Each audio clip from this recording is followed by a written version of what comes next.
और दूरियां। समाज में बहुत सी परंपराओं में से एक परंपरा प्रीति को हमेशा से ही नापसंद थी। वो थी दहेज परंपरा।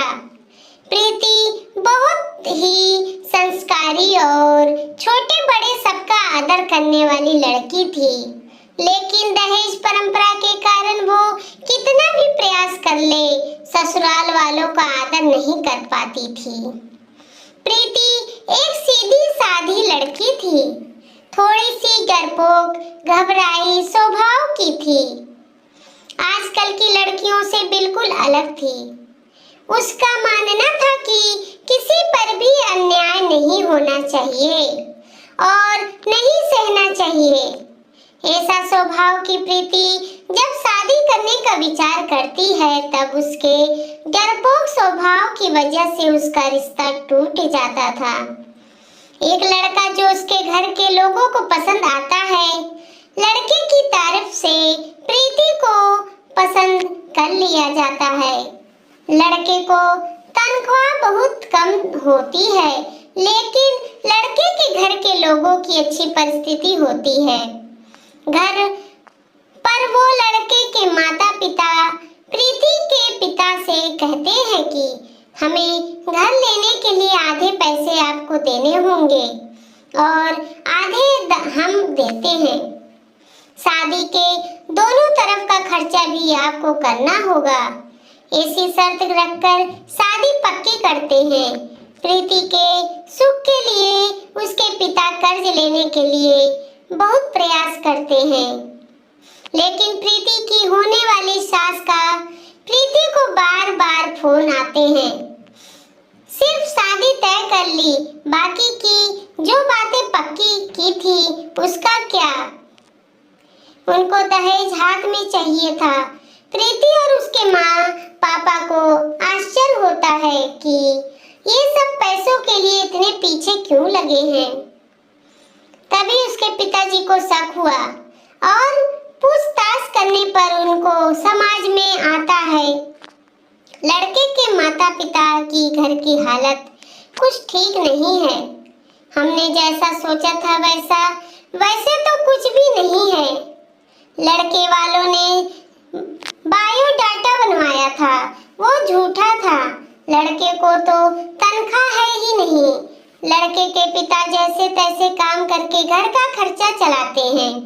ये सब मालूम होने पर क्या करूं, ये उनको समझ में नहीं आ रहा था, क्योंकि शादी तोड़ नहीं सकते, सगाई हो चुकी थी और अब शादी तोड़ी तो समाज में बदनामी होगी और फिर से लड़की की शादी नहीं होगी। इस डर से उन्होंने भी शादी तोड़ने का विचार मन से निकाल दिया और उसमें सकारात्मक बाजू देखकर जैसे लड़का होशियार होता है तो वह जिंदगी में भाग दौड़ करके जिंदगी में अच्छी नौकरी पा ही लेगा।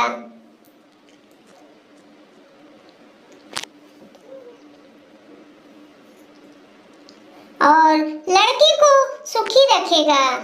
जो हमने आधे पैसे फ्लैट के लिए दिए हैं वह लड़की को ही मिलेगा। यह सब बातों का विचार किया और जैसे तय किया था वैसे ही शादी हो गई।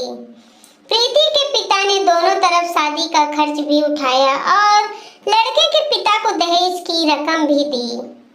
शादी होने के बाद लड़का होशियार होने के कारण उसे अच्छी नौकरी मिली।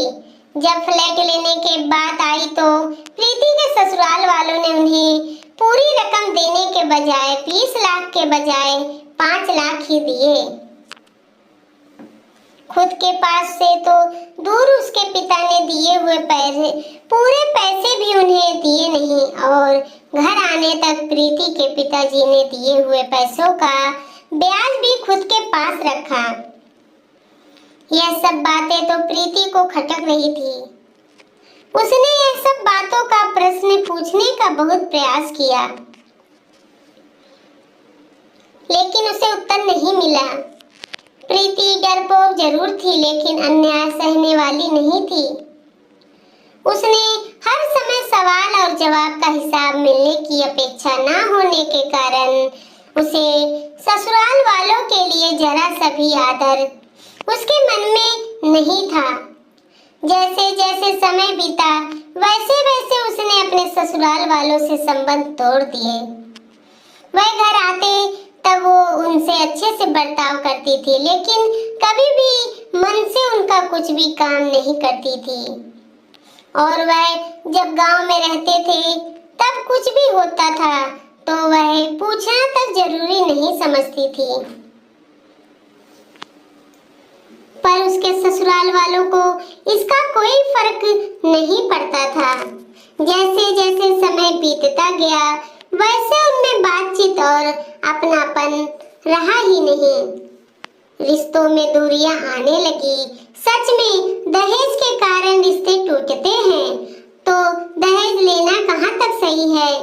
हालात तुम्हारे खराब हैं, इसीलिए लड़की वालों से पैसे लेना कहाँ तक अच्छी बात है।